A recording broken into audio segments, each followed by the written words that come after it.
quero te convidar nesse momento a abrir os seus salmos e hinos de número 344, que nós iremos cantar: Fala a minha alma, ó Cristo, fala-me com amor, segreda com ternura, eu sou o teu Salvador. Vamos declarar isso nesse momento, em nome de Jesus.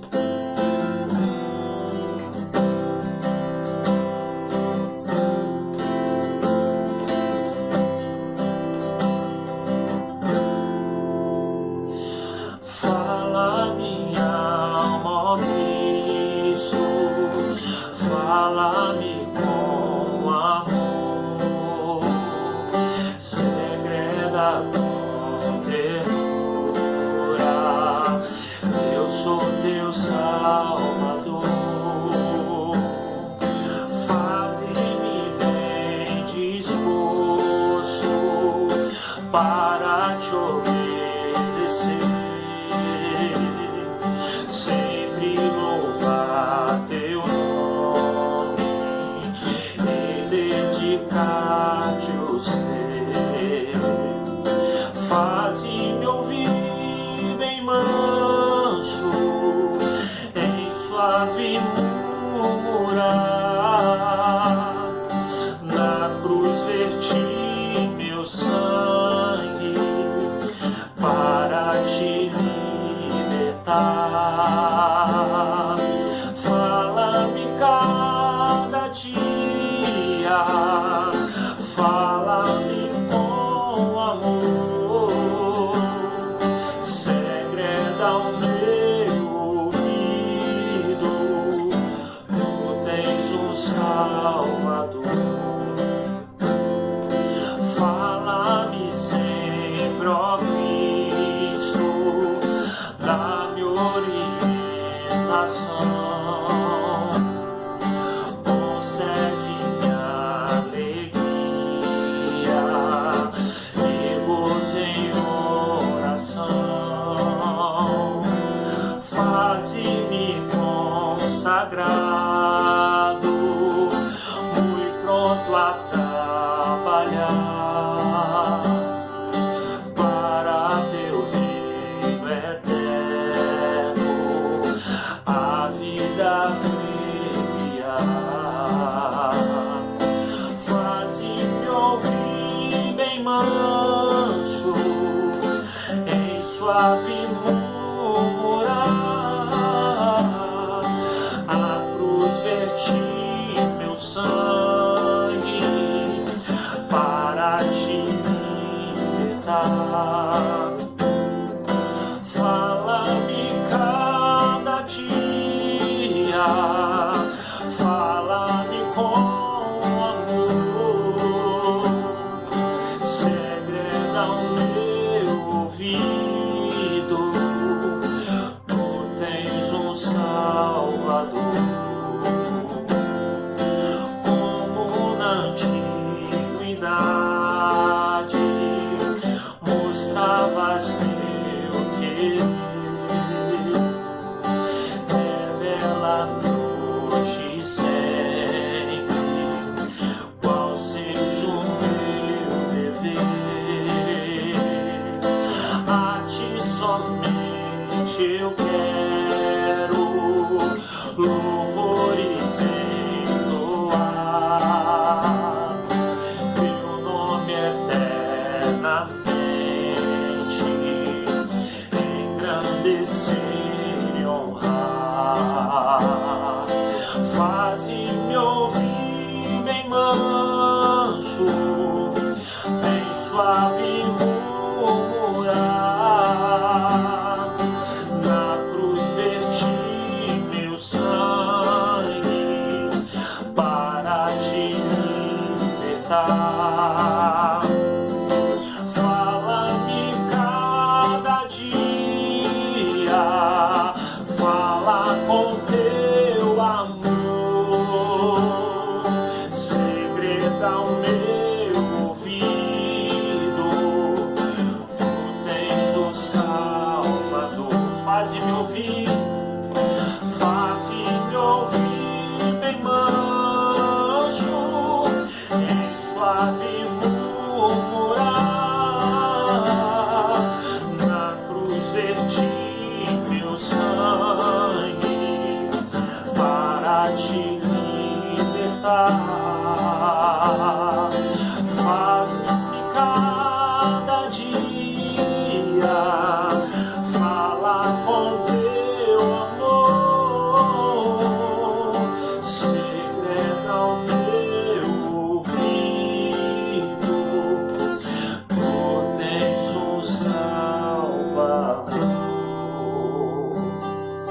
segrega o meu ouvido.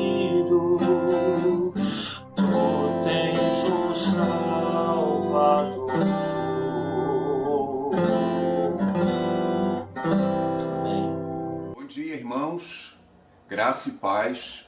Estamos começando a nossa aula da Escola Dominical deste domingo, dia 25 de outubro de 2020, e muito feliz porque hoje vamos estar começando uma nova série de estudos dentro daquela temática anual que temos adotado em nossa igreja. A temática anual é tempo de aprofundar raízes e de frutificação. Cremos que o Senhor deseja que sejamos crentes estáveis, firmes, bem fundamentados na doutrina e que venhamos a frutificar, que venhamos a fazer diferença no nosso tempo, na nossa sociedade, no lugar onde estamos inseridos. Ao longo desse período de pandemia, esta é a terceira série de lições que aqui ministramos. A primeira delas foi sobre a revitalização da igreja, uma série de 13 lições que estão disponíveis em nossos canais da internet. A segunda delas sobre o Espírito Santo, a temática O Espírito Santo e Você, foram 15 estudos e que também estão disponíveis em nossas redes. E hoje estamos começando a série Mordomia Cristã. Mordomia Cristã. O tema do nosso primeiro estudo é Eu, um mordomo? Interrogação. Eu, um mordomo? E quero deixar com você, fazer a leitura de imediato, o texto de 1 aos Coríntios, capítulo 4, versículo 2, que diz assim: Ora, além disso, o que se requer dos despenseiros, os mordomos, é que cada um deles seja encontrado fiel. Vamos orar ao Senhor e vamos agradecer a Ele pelo privilégio que Ele nos tem dado ao longo desses meses de estar estudando a palavra, buscando a sua face, e hoje podermos começar uma nova série. Feche seus olhos, aquiete seu coração e vamos conversar com o nosso Deus. Senhor, eu quero te agradecer por essa manhã, esse dia 25 de outubro, a oportunidade que temos de estar sentados ao redor da Tua Palavra. Ó Deus, e começando uma nova série. Obrigado porque temos visto a bondade do Senhor, o privilégio do Senhor nesses estudos. Podemos sentar ao redor da Tua mesa e nos banquetearmos com as verdades das Sagradas Escrituras. Permita, Senhor, que nessa manhã não seja diferente. Venha conosco falar, venha abrir o nosso entendimento, venha falar ao coração desse irmão, dessa irmã, desse amigo. Venha agir, ó Deus, com poder e com autoridade, ó Deus, no seio desta família. Que maravilhas o Senhor possa assim realizar, que a tua igreja seja despertada para aquilo que é propósito do Senhor para cada um de nós. Fala aos nossos corações, desperta as nossas vidas, muda, Senhor, as realidades que são necessárias serem mudadas. Ouve a nossa oração no nome de Jesus. Amém e amém, Senhor. Irmãos, eu quero começar a nossa aula falando sobre o significado da palavra mordomia. E quando a gente pensa em mordomia, o termo mordomo, é bem possível que não desperte no coração dos crentes a profundidade que a palavra de fato denota. Né? Existem muitos privilégios, por um lado existem privilégios, e existe a responsabilidade. Você dizer que você é um mordomo, você tem privilégios, é uma honra, e por outro lado existem responsabilidades. Então são dois lados que à medida que nós formos expondo a aula, vocês vão poder ver. Só que o significado da palavra é pouco conhecido e com isso muita gente não dá valor, né, à doutrina. A palavra mordomo, literalmente falando, ela vai trazer a palavra econômo, da onde vem economia. economia. Quem é o mordomo? O mordomo é aquele que administra aquilo que não lhe pertence. Não é seu e você precisa administrar. Então o mordomo é um administrador. Ele recebe algo importante, precioso, e ele precisa não só cuidar, mas ele precisa também desenvolver. Então a ideia é de cuidar, mas também de desenvolver. Desenvolver. Este é o mordomo. Na linguagem bíblica, nós poderíamos falar de que isso aí incluiria terras, dinheiro, joias, bens materiais em geral, mas também alguém que recebe uma família para cuidar, né? Vai cuidar da esposa de alguém durante um período de ausência, vai cuidar dos filhos. Esse seria um mordomo. Esse é um mordomo. Talvez você possa pensar assim, mas isso não tem nada a ver com a minha vida. Trazendo para a nossa realidade. Tá? Trazendo para a nossa realidade. Talvez você possa dizer, eu não recebi bens, eu não recebi ninguém para cuidar. Né? O que isso tem a ver comigo? A sua própria vida, o seu corpo, a sua mente, o seu tempo, os seus bens, viu? A sua família, o papel que ele deseja que você desenvolva no reino dele e na sociedade. Você tem um papel a desempenhar no reino de Deus e você tem um papel a desempenhar na sociedade. E o Senhor tem dado a você ferramentas para que você possa cumprir o seu papel.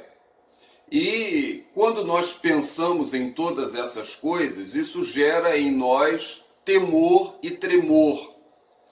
Tamanha seja a responsabilidade, por mais humilde que nós sejamos. Mas, por outro lado, também temos regozijo em nossos corações por Ele nos confiar uma missão, por Ele nos conceder um papel a cumprir no reino e na sociedade. Quando nós olhamos as páginas da Bíblia, nós podemos destacar uma série de homens que poderiam nos servir de exemplos de mordomos. Mas eu quero destacar dois na manhã desse dia. Dois exemplos bíblicos de mordomos. Né? O primeiro deles seria Eliezer, servo de Abraão. A Bíblia nos mostra que Eliezer nasceu na casa de Abraão, Eliezer se tornou mordomo da casa de Abraão, e houve num momento da vida de Eliezer que ele recebeu uma grande missão, a missão de encontrar a esposa do filho do dono da casa, no caso, do filho de Abraão, Isaque.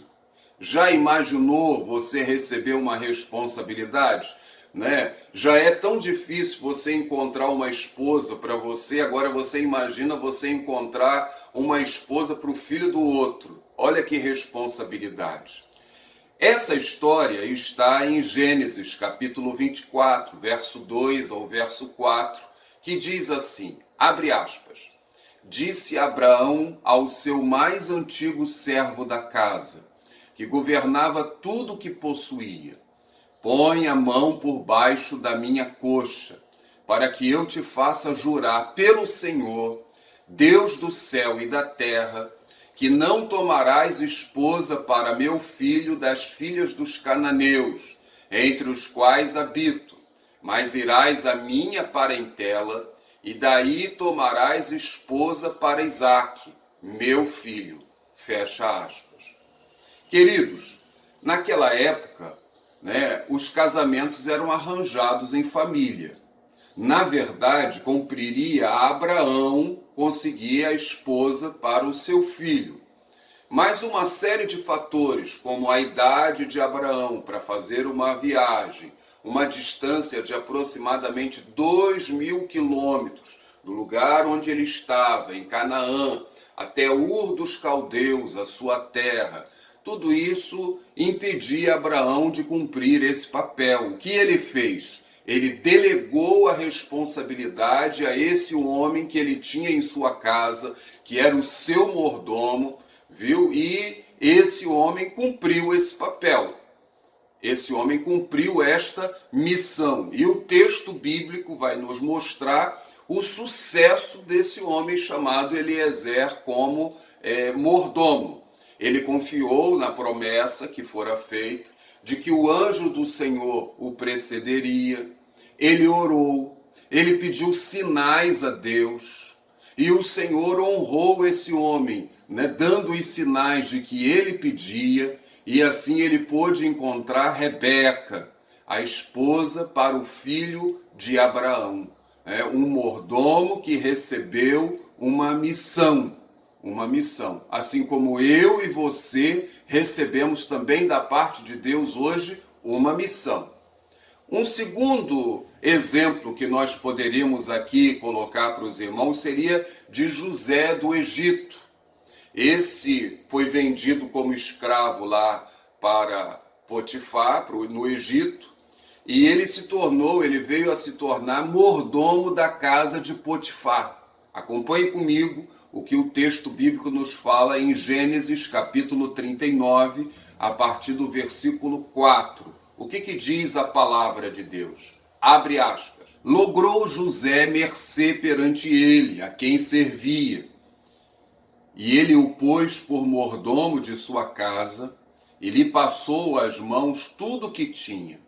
E desde que o fizera mordomo de sua casa e sobre tudo o que tinha, o Senhor abençoou a casa do egípcio por amor de José. A bênção do Senhor estava sobre tudo o que tinha, tanto em casa como no campo. Potifar, tudo o que tinha, confiou às mãos de José, de maneira que, tendo-o por mordomo, de nada sabia, além do pão com que se alimentava. José era formoso de porte e de aparência. Fecha aspas. O que a gente pode ver? A palavra de Deus nos mostra que esse homem chamado José, ele foi parar no Egito como um escravo. Ele foi comprado. Ele passou a servir como um escravo. Mas tudo que esse homem chamado José fazia, o seu Senhor observou que tudo que ele colocava a mão prosperava. Ou seja, ele não deixou o seu coração azedar, ele não se revoltou com a sua situação. José foi um homem que soube enxergar a soberania de Deus na sua vida. Ele sabia que ele servia a um Deus grande, poderoso, que está acima das circunstâncias. E ele tinha na sua mente de que se ele estava ali no Egito vivendo aquele momento é porque Deus tinha um propósito. Ele sabia que o Senhor era com ele, apesar dos pesares. Da mesma forma, eu e você precisamos ter essa perspectiva. Que aconteça o que acontecer, o nosso Deus está conosco, Ele caminha conosco, Ele nos guia e Ele tem um propósito na minha vida e na sua vida. Ou seja, José, mesmo na casa de Potifar, ele procurava dar o seu melhor. E ele foi prosperando.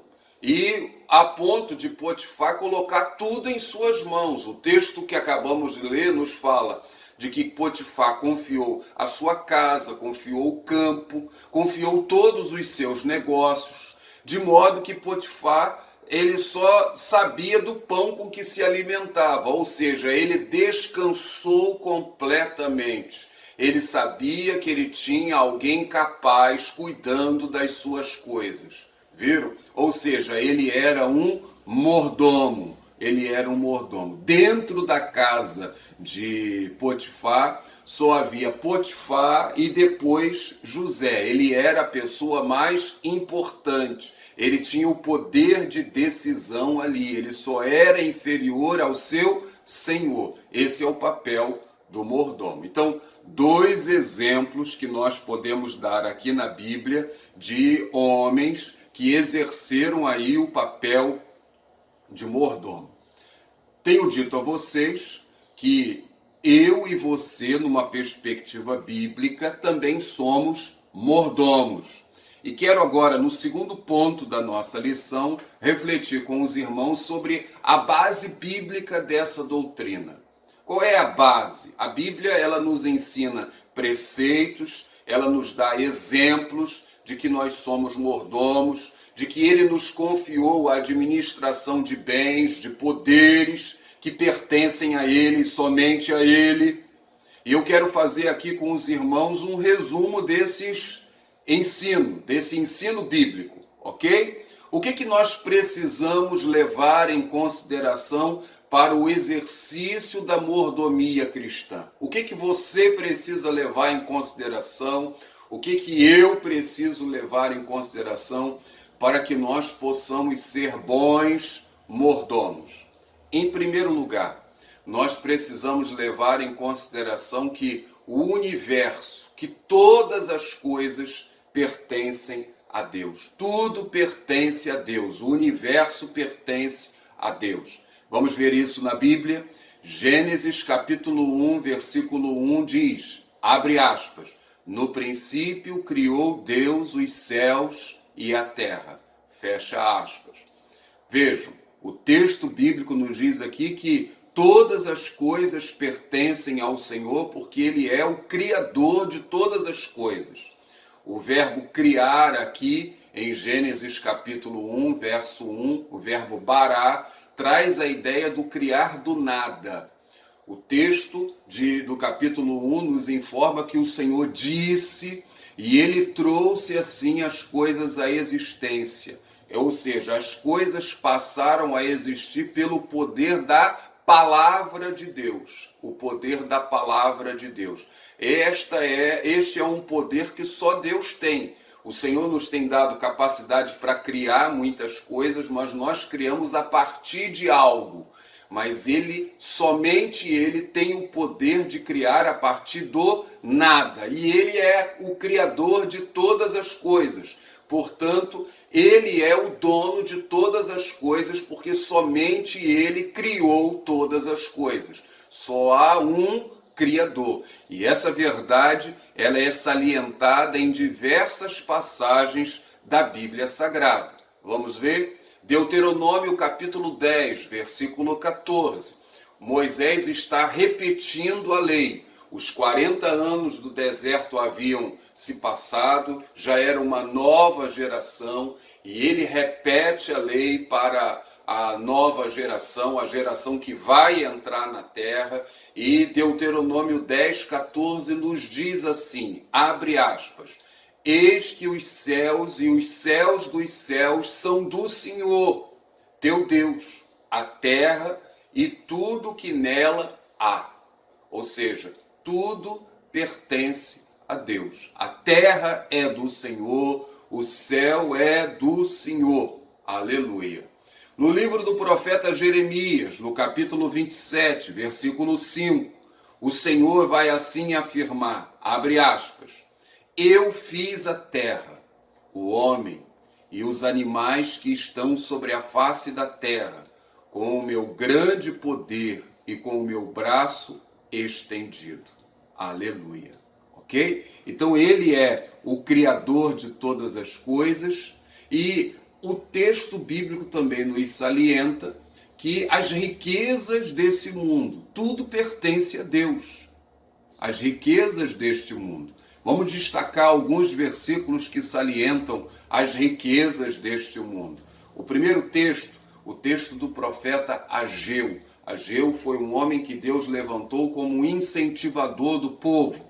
O povo havia voltado do exílio babilônico, tinha a missão de reconstruir o templo, de reconstruir Jerusalém, tudo fora destruído décadas antes e os recursos financeiros eram poucos e diante da escassez de recursos o povo se desanimou e o Senhor levanta Ageu, levanta o profeta Zacarias como incentivadores do povo.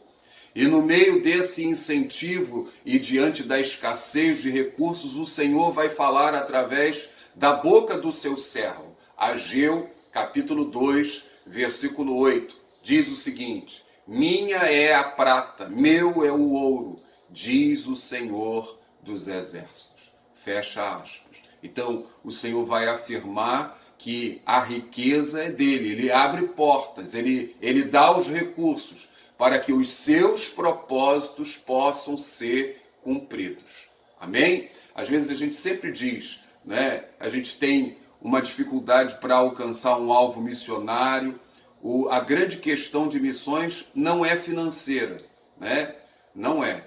O Senhor é o dono de todas as coisas. O que Ele deseja é que nós coloquemos o nosso coração diante dEle, que nós oremos.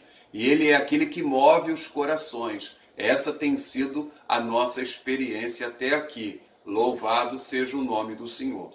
Um outro texto que mostra as riquezas como pertencentes ao Senhor. Oséias capítulo 2, versículo 8. O texto diz assim: ela não reconheceu que fui eu que lhe dei o trigo, o vinho e o azeite.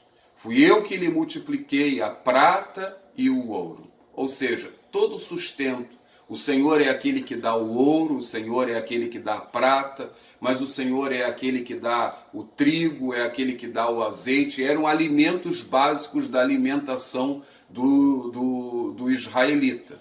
Então, o Senhor é aquele que dá a riqueza e o Senhor é aquele que dá o básico. Tudo vem dele, tudo é dele, né? E nós precisamos viver assim nesta perspectiva. Como é que a gente pode assim aplicar todas essas verdades? Irmãos, veja bem, se eu reconheço que tudo pertence ao Senhor, se eu reconheço que tudo pertence ao Senhor e que tudo vem dele, né? Não há espaço na minha vida, não há espaço na sua vida para o orgulho, para a vaidade, para o nariz em pé. Não há. Eu preciso abaixar minha cabeça, eu preciso reconhecer a minha dependência dele, viu? Eu dependo totalmente dele porque ele é o Criador, ele é o dono de todas as coisas. Não há espaço na nossa vida para esse tipo de sentimento, ok? Olhe a sua vida, faça uma análise e pense aí em como você tem caminhado. Será que você não tem sido uma pessoa orgulhosa, vaidosa? Se você reconhece que tudo vem dele, que tudo é dele, veja como você nasceu. O que você trouxe para esse mundo? O que você leva deste mundo? Você não leva nada. Você não leva nada, ok? Tudo fica aqui. Tudo é dele. Então não há espaço para a vaidade, não há espaço para o orgulho. O Senhor deseja que nós sejamos mais humildes. Então, essa perspectiva do controle de Deus nos ajuda a ser mais humildes. Qual é o papel do ser humano nesse mundo? É uma outra questão que a gente pode aqui colocar. Deus é o dono de todas as coisas. Gênesis capítulo 2, versículo 15, vai assim nos dizer: o Senhor Deus tomou o homem e o colocou no jardim do Éden para o cultivar e o guardar. Fecha aspas. Qual é o papel do homem neste mundo? O mundo pertence a Deus e o Senhor colocou o homem neste planeta para que o homem pudesse cultivar e guardar. Ou seja, nós somos mordomos de Deus, né? Todos os seres humanos, nós precisamos preservar o planeta. Nós temos aqui a base daquilo que nós chamamos de ecoteologia. Nós precisamos buscar uma sociedade mais sustentável. E aí talvez você possa pensar, mas o que isso tem a ver comigo? Eu, um simples cidadão. Tudo a ver, irmão. Tudo a ver, né? Eu preciso cuidar do ambiente onde eu estou, dentro das minhas limitações. Como é que você cuida do seu lixo? Você cuida bem do lixo da sua casa? Você joga papel na rua? Você vai à praia, você deixa lixo na praia? Você joga lixo pela janela do seu carro? Veja, você precisa ter a perspectiva de que você é um mordomo. Você é um mordomo. Como é que você faz uso dos recursos naturais? Como é que você faz uso da água da sua casa? Existem pessoas que às vezes vão fazer uma faxina em casa, usam a água, sem medida, empurram a sujeira com o jato da água. Gastam uma quantidade de água sem fim. Será que isso é ser um bom mordomo? Nós temos visto que a água já tem faltado em muitos lugares, inclusive aqui no nosso estado. Vi há dias atrás recantos de Nova Friburgo, lá na Serra, onde pessoas residem, não é lugar de turistas, e há uma escassez grande de água. Uma grande escassez de água. Como você usa esse tipo de recurso? Você joga comida fora na sua casa? Você coloca aquele prato exacerbado, você não come tudo, você joga fora. Veja, querido, nós precisamos viver na perspectiva da mordomia. O Senhor nos colocou aqui para nós administrarmos, cuidarmos daquilo que Ele criou. Eu não posso jogar fora os recursos. Se eu tenho a perspectiva de que tudo pertence a Ele e eu sou um administrador, eu vou zelar por aquilo que Ele me tem dado. Eu vou pensar na vida do outro, eu vou pensar nas futuras gerações. Eu não vou jogar fora como se só eu existisse. Eu não posso viver dessa forma, ok? Nós adoramos ao Deus Criador e louvamos o nome dele porque ele tem nos ensinado aqui a cuidar. Então, é o papel do homem diante de toda a criação. Joia? Muito bem. Em segundo lugar, o homem também pertence a Deus. A Bíblia nos fala que todas as coisas pertencem a Ele e o homem pertence a Deus. Em que sentido o homem pertence a Deus? Em primeiro lugar, por direito de criação. Nós temos no livro de Gênesis duas narrativas da criação.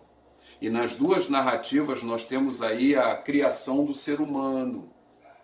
A criação do ser humano. A primeira narrativa de Gênesis ela é mais abrangente.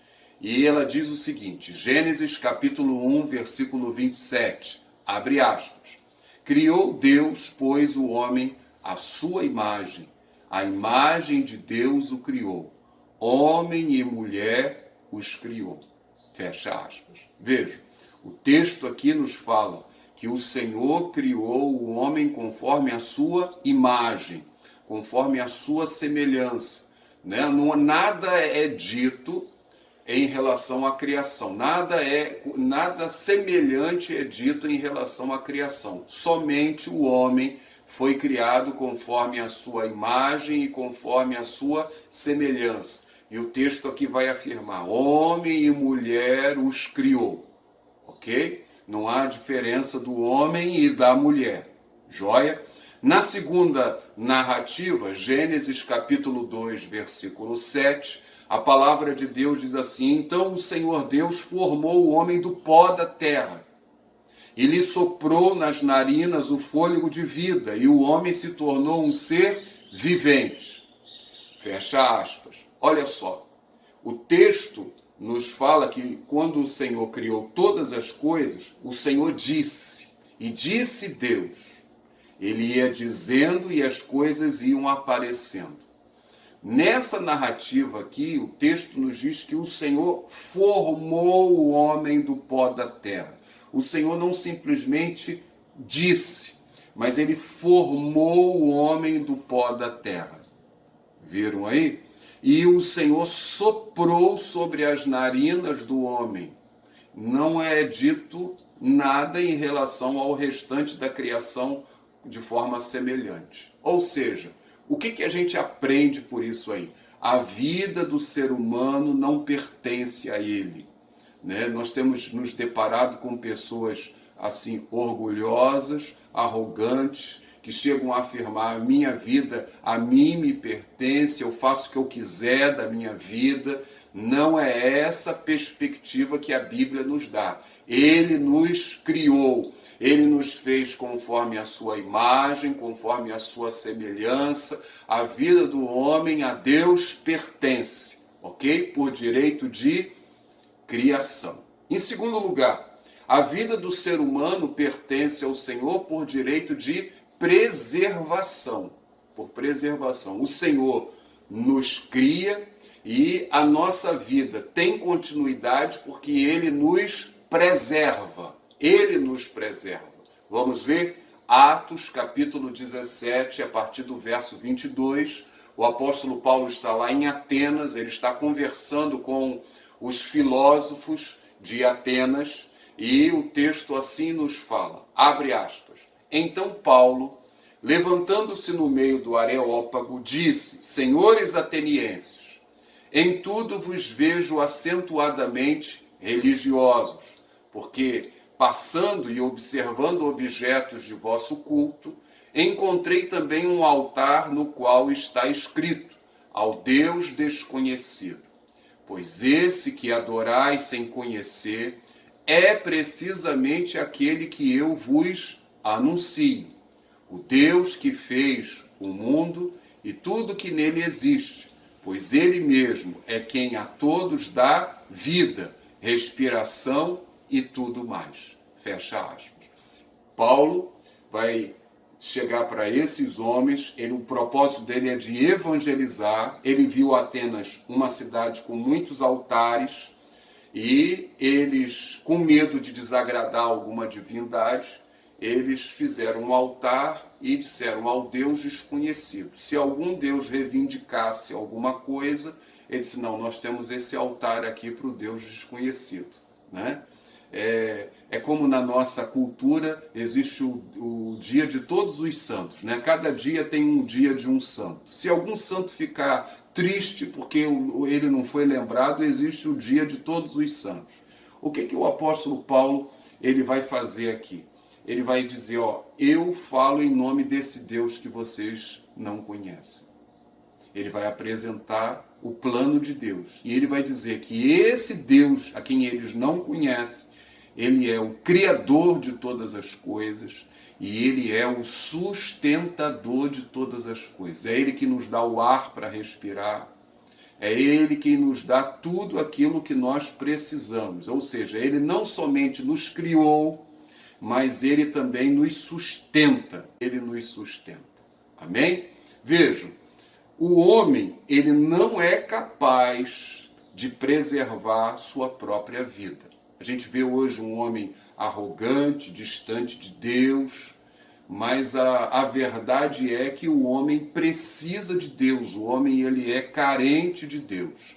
Eu creio que a pandemia da Covid-19 serve para nos mostrar muito bem isso, muito bem. Né? Nós temos aí os grupos que são vulneráveis, os idosos, as pessoas que têm algumas complicações na sua saúde, né? O jovem nem tanto, existem pessoas que são assintomáticas e muita gente tem se descuidado por causa disso, porque veem que as pessoas que morrem num percentual, é um percentual muito pequeno, e graças a Deus por isso, né? Mas veja como Deus às vezes faz as coisas para confundir a sabedoria humana. Quantas pessoas que nós conhecemos que tinham tudo para não resistir ao Covid-19 e conseguiram. Eu estava lendo um relato de um homem que entrou para o livro dos recordes há dias atrás. Um homem que conseguiu ter mais de 400 quilos. Foi o homem mais pesado do mundo. E esse homem passou por muitas intervenções cirúrgicas para reduzir o seu peso. E ele conseguiu, graças a Deus. Mas o seu organismo ficou enfraquecido. O que aconteceu? Esse homem pegou o Covid-19 e os médicos achavam que ele não iria aguentar. E para surpresa de todos, esse homem venceu o Covid-19. Graças a Deus. Ele venceu. Ele saiu, tendo passado por várias cirurgias, ele conseguiu vencer. E nós temos visto idosos, pessoas com mais de 100 anos, pessoas com uma série de complicações vencendo. E ao mesmo tempo nós temos visto pessoas jovens, pessoas com toda a saúde e não conseguem vencer. O que isso nos mostra? Isso nos mostra que a nossa vida, acima de tudo, depende de Deus. É Ele quem preserva a nossa vida. Mas isso também não nos dá o direito de abusarmos de Deus, de tentarmos ao Senhor. Porque muita gente às vezes pensa, bem, a minha vida depende de Deus, então eu vou fazer tudo aquilo que me der na cabeça. Não é assim. Lembrem-se da palavra do diabo a Jesus na tentação. Se você é filho de Deus, atira-te abaixo, porque darás ordem aos anjos para que te guardem. E Jesus chega para o diabo e diz, não tentarás ao Senhor teu Deus. Eu digo para você que me assiste, viu? Não é porque você tem a promessa de Deus te guardar que você vai tentar a Deus. Você vai fazer bobagem com a sua vida. Mas nós precisamos reconhecer que a nossa vida, ela está sobre os cuidados do nosso Deus. Quem preserva a nossa vida é o Senhor. Louvado seja Deus. Então, a vida humana pertence a Deus por direito de criação, por direito de preservação e, em terceiro lugar, por direito de redenção. Aí é uma palavra específica para a igreja. Para a igreja.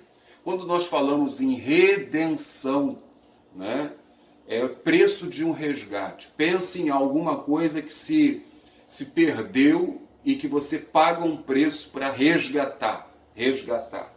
Eu ouvi uma história muito interessante de um menino que, juntamente com o seu pai, eles construíram um pequeno barco, um brinquedo para o garoto, de madeira, e o garoto, ele costumava brincar às margens de um riacho. E num determinado dia, a correnteza levou o barquinho do garoto. O garoto ficou triste, ele gostava muito daquele barquinho, e passado alguns dias, ele viu o barquinho que ele fez com o pai no balcão de uma loja para vender. E ele chegou para o dono do comércio, ele entrou e disse, quem fez esse barco fui eu perdi. Contou a história, mas o dono não acreditou, o dono do comércio não acreditou na palavra do menino, achou que aquilo era uma malandragem dele e disse que ele só teria o barquinho se ele pagasse o preço que ele estava ali cobrando. O que o garoto fez? O garoto conversou com o seu pai e o pai então foi até a loja e comprou o barco para o garoto. E o garoto passou então a dizer que o barco era dele 2 vezes. Por direito de criação, ele o havia feito e porque ele o havia comprado. Isso se reporta a você que serve ao Senhor Jesus. A Bíblia nos diz que quando Deus criou o ser humano, Deus criou o ser humano para viver um relacionamento com Ele, para ser um instrumento de honra e glória ao nome dEle. Mas o que aconteceu? O homem desobedeceu. Adão, ele tinha um relacionamento com Deus. A Bíblia nos mostra algo assim maravilhoso. Gênesis capítulo 3, versículo 8. Ele descreve o relacionamento de Adão com o seu Criador. Vamos ver? Ao ouvirem a voz do Senhor Deus, que andava no jardim quando soprava o vento suave da tarde, o homem e sua mulher se esconderam da presença do Senhor Deus entre as árvores do jardim. Fecha aspas. O texto nos diz aqui que o Senhor andava. A ideia aqui é que o Senhor passeava por seu jardim. E ele fazia isso no final da tarde. Era o momento do encontro do Senhor com Adão, com a criação ali. Vejam, E quando Adão pecou, ele se escondeu do Senhor. É isso que o pecado faz. O pecado, ele causa uma ruptura de relacionamento. O relacionamento com Deus foi cortado. O pecado gera a morte. Morte significa o quê? Separação. O homem hoje ele está separado. Nós herdamos essa herança de Adão. E o que o Senhor Deus fez? Né? O Senhor, ele manda o seu Filho para mudar a nossa história. Ali mesmo, no texto de Gênesis capítulo 3, o Senhor fez uma promessa de que ele enviaria, né, alguém para resolver essa situação. O descendente da mulher pisaria na cabeça da serpente. E quem é o descendente da mulher que veio para pisar na cabeça da serpente? Jesus Cristo, o Senhor. Ele é o resgatador. Na cruz do Calvário, ele voluntariamente, ele derramou o seu sangue por mim e por você. O sangue de Jesus é o preço do nosso resgate. É o preço do nosso resgate. O apóstolo Pedro, ele escrevendo a sua primeira carta, no capítulo 18 e 19, ele vai fazer alusão a esse resgate pago pelo Senhor. O que diz a palavra? Abre aspas. Sabendo que não foi mediante coisas corruptíveis, como prata ou ouro, que fostes resgatados do vosso fútil procedimento que vossos pais vos legaram, mas pelo precioso sangue, como de cordeiro sem defeito e sem mácula, o sangue de Cristo. Aleluia. Viram aí? Então, eu pertenço ao Senhor por direito de criação, eu pertenço ao Senhor por direito de preservação, e eu pertenço ao Senhor por direito de redenção. A minha vida, o meu corpo, o meu tempo, a minha existência, tudo meu pertence a Deus. Pertence a Deus. Pergunto a você, querido, querida, você tem vivido nessa perspectiva de que a sua vida pertence a Deus? Faça aí uma análise. Ou você tem estado assim tão ensimesmado? Essa doutrina bíblica, ela faz uma diferença muito grande na vida do crente, ok? E no terceiro ponto da nossa lição, eu quero falar do valor prático da doutrina da mordomia para a vida cristã. Qual é o valor prático? Né? Eu creio que não haja doutrina que possa influenciar mais a vida do crente do que a doutrina da mordomia, quando essa doutrina ela é devidamente compreendida e praticada. O que essa doutrina nos traz? Em primeiro lugar, ela nos traz o senso do sagrado. O senso do sagrado. Como assim, pastor? Deixa de existir aquela diferença artificial, aquela ideia que muita gente tem do sagrado e do secular. As pessoas às vezes falam, a minha vida espiritual está uma beleza, mas a minha vida secular está uma droga. Irmãos, não existe isso. Vida material e vida espiritual. Se nós caminhamos na perspectiva da mordomia cristã, tudo pertence ao Senhor. Veja, na verdade, tudo é de Deus. Eu caminho na presença de Deus. Eu não estou na presença de Deus só na hora do culto. Não, não. Eu estou a todo tempo na presença de Deus. Eu caminho na presença de Deus. Vou deixar aqui dois exemplos com vocês. Um exemplo negativo e um exemplo positivo. Primeiro exemplo, o exemplo de Jacó. Jacó mentiu para o pai, traiu o irmão, estava fugindo de casa, cheio de culpa. E o texto diz que ele dormiu, adormeceu, tinha um travesseiro como uma pedra como seu travesseiro. E ali, naquele momento de cansaço, de culpa, de fuga, ele foi visitado pelo Senhor através de um sonho. E o Senhor mostrou a Jacó a sua graça. Ele teve a visão de uma escada que ia da terra ao céu. E anjos que subiam e desciam. Era o Senhor se revelando a Jacó como Deus da graça.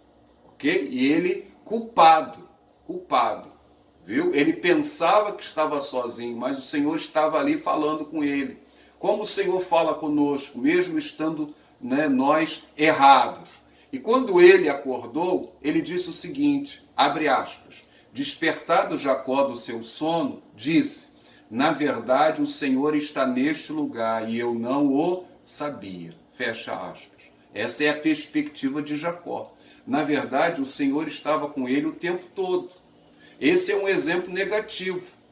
E é interessante nós notarmos que Deus se revelou a Jacó, Deus mostrou a graça dele a Jacó, e Jacó ainda assim não se converte. Quantas pessoas com o coração endurecido.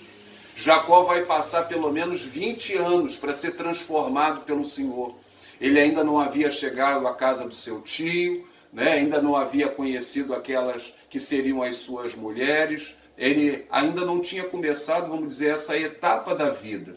Ele poderia aqui conhecer ao Senhor, mas ele não conheceu. Ele tinha uma visão de sagrado e secular. E Deus não deseja que nós assim vivamos. O segundo exemplo é um exemplo positivo. É o crente que vive na perspectiva correta. Eu quero dar o exemplo de Elias.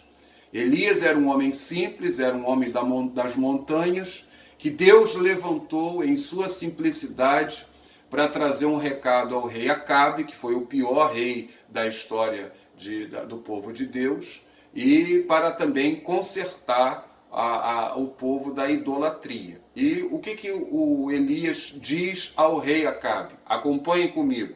1 Reis, capítulo 17, versículo 1. O texto bíblico diz assim: Então Elias, o tesbita, dos moradores de Gileade, disse a Acabe: Tão certo como vive o Senhor, Deus de Israel, perante cuja face estou, nem orvalho nem chuva haverá nesses anos, segundo a minha palavra. Fecha aspas. Vejam, ele tinha o recado, não vai chover. Mas ele diz que tão certo como vive o Senhor vive, o Senhor reina, o Senhor está no seu trono, o Senhor controla todas as coisas. É a primeira afirmação. E a segunda afirmação, perante cuja face estou. Ou seja, ele está dizendo, eu ando na presença do meu Deus. Meu irmão, você anda na presença do seu Deus. Não existe o momento mais sagrado e o momento menos sagrado. Faça aí uma análise da sua caminhada. A doutrina da mordomia, ela vai nos trazer o senso do sagrado. O tempo que eu passo na frente da tela do computador, do smartphone, ver o que eu faço quando eu saio de casa, quando eu pego o carro, quando eu estou sozinho. Você está na presença de Deus o tempo todo. E eu preciso viver para a glória e honra do nome dele. Então, a primeira implicação prática é essa. Eu vivo para a glória de Deus e eu vivo perante a face dele.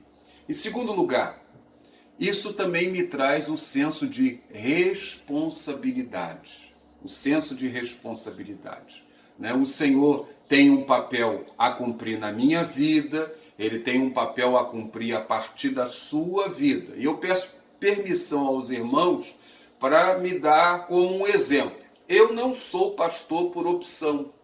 Eu sou pastor por obediência. E continuo pastor por obediência. Eu reconheço o propósito que ele tem para a minha vida e eu me submeto a cada dia.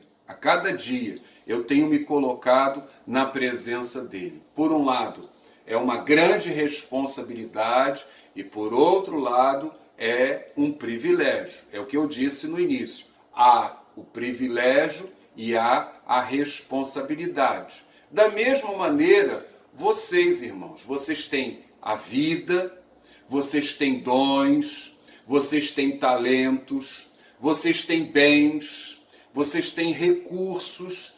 Cada um de vocês tem uma missão a cumprir. Cada um de vocês tem algo a desempenhar. Essa missão que Deus deseja que cada um de nós venha desempenhar não é necessariamente um serviço eclesiástico. Presta atenção. Não. Você precisa desenvolver algo no reino, na sociedade. O papel da igreja é equipar você para servir ao Senhor no mundo. No mundo. Pense aí, na sua casa, na sua família, na sua vizinhança, no seu trabalho, na sua escola. Você tem um papel a cumprir. O papel da igreja é equipar você para que você venha cumprir essa missão. Essa missão. É essa perspectiva. Viu? Porque às vezes a gente, quando pensa no serviço, a gente pensa só em servir ao irmão na igreja, à igreja. Não. A igreja vai equipar você. Deus vai usar você também na igreja, mas o Senhor deseja usar você para cumprir um papel nesse tempo, nessa geração, na sociedade onde nós vivemos. O apóstolo Paulo, por exemplo, ele foi um homem chamado para pregar o evangelho aos não-judeus, chamados na Bíblia de gentios. Gentios. E ele, por um lado, ele fala do privilégio, da honra para ele, a ele que em outro tempo foi blasfemo, insolente, perseguidor da igreja, Então, ele vê o privilégio, a honra. Agora, olhem esse versículo de 1 aos Coríntios, capítulo 9, versículo 16. Ele diz assim: se anuncio o evangelho, não tenho de que me gloriar, pois sobre mim pesa essa obrigação, porque ai de mim se não pregar o evangelho. Então, ele tinha o quê? Ele tinha uma obrigação, ele tinha uma missão a cumprir. E ele caminhava na perspectiva dessa missão. Da mesma forma que eu tenho uma missão a cumprir e você tem uma missão a cumprir. Um dia nós prestaremos contas a Deus daquilo que ele nos confiou para fazer. Pense você aí, um dia você vai estar diante do Senhor. E ele vai dizer, eu te confiei esses recursos. O que você fez com eles? Ok? Olha o que o apóstolo Paulo vai afirmar agora em 2 aos Coríntios, capítulo 5, versículo 10. Abre aspas. Pois é necessário que todos nós compareçamos diante do tribunal de Cristo, para que cada um receba segundo o bem ou o mal que tiver feito por meio do corpo. Fecha aspas. Então você vai estar diante do tribunal de Cristo, você crente, e você vai receber segundo o bem ou o mal que você tiver feito aqui. Ou seja, o seu galardão. O seu galardão depende da maneira como você cumpre o seu papel, como servo, como mordomo. Então, você tem o senso do sagrado e, por outro lado, você tem o senso da responsabilidade. Quero mais uma vez enfatizar. Ele vai nos dizer na Escritura que a pessoa que nasce de novo, a pessoa que tem um encontro com Jesus, ela não vive mais para si mesma, mas ela vive para a glória de Deus. Olha aí comigo. Vejam, 2 aos Coríntios, capítulo 5, versículo 15. Ele diz assim: e ele morreu por todos, para que os que vivem não vivam mais para si mesmos, mas para aquele que por eles morreu e ressuscitou. Aleluia. Graças a Deus. A terceira implicação prática que nós poderíamos aqui colocar da doutrina da mordomia cristã é o senso de dependência. Eu tenho o senso do sagrado, eu tenho o senso da responsabilidade, mas eu também tenho um senso da dependência. Ou seja, eu tenho uma missão que a mim foi confiada, mas essa missão é grande demais. Eu não sou capaz de cumpri-la. Eu preciso do próprio Deus para que eu possa cumprir essa missão. Eu olho para a minha vida, eu me deparo com as minhas fraquezas, eu me deparo com as minhas limitações. Eu preciso do auxílio de Deus, eu preciso do auxílio do Espírito Santo, eu preciso da orientação do Senhor, e eu vou entender que eu sou apenas uma ferramenta, eu sou apenas um vaso nas mãos do Senhor. No mundo antigo, era muito comum as pessoas usarem vasos de barro e guardavam tudo em vasos de barro. Pense nos tipos de vasilhas, de móveis que você tem na sua casa. Nós temos recipientes variados, de materiais variados. No mundo antigo, tudo era guardado num vaso de barro. Material precioso era guardado num vaso de barro. Documentos eram guardados num vaso de barro. Tudo era guardado num vaso de barro. Tudo. Vocês conhecem, com certeza já ouviram falar da história dos manuscritos do Mar Morto. Um pastor de ovelhas percebeu que uma ovelha havia se extraviado do rebanho e havia entrado numa caverna lá no sul de Israel. E ele pegou uma pedra e ele jogou a pedra na direção da entrada da caverna para trazer a ovelha de volta. Só que quando ele começou a jogar pedra para espantar a ovelha, ele ouviu o barulho de algo se quebrando. Ele jogou a pedra e algo se quebrou. E ele ouviu o eco e ele resolveu ir até lá. E quando ele entra na caverna, ele vai descobrir documentos antigos. Nós temos boa parte, quase a totalidade do Antigo Testamento, documentos com mais de milênios, que foram confeccionados. Esses documentos hoje, eles estão expostos no museu lá em Israel, é aberto ao público. Essa descoberta aconteceu em 1948. E numa época de muito ceticismo, onde muita gente chegava e dizia que a Bíblia não era a palavra de Deus, que ela havia sido adulterada. E com todos os recursos científicos, se viu a autenticidade, o quão antigos eram esses documentos, e veio a se comprovar a veracidade do texto bíblico. Você pode ver esses documentos numa página do Google. Coloca lá no site do Google, Museu de Israel, documentos do Mar Morto, você vai conseguir visualizar esses documentos através da página do Google. Mas o que eu quero salientar? Uma preciosidade histórica, o valor desses documentos, e eles estavam guardados onde? Num vaso de barro. Esse vaso de barro sou eu. Esse vaso de barro é você, meu irmão. Nós somos um vaso de barro. Eu me lembro, quando criança, os vasos de barro que eu quebrava lá em casa, com o pedal da minha bicicleta.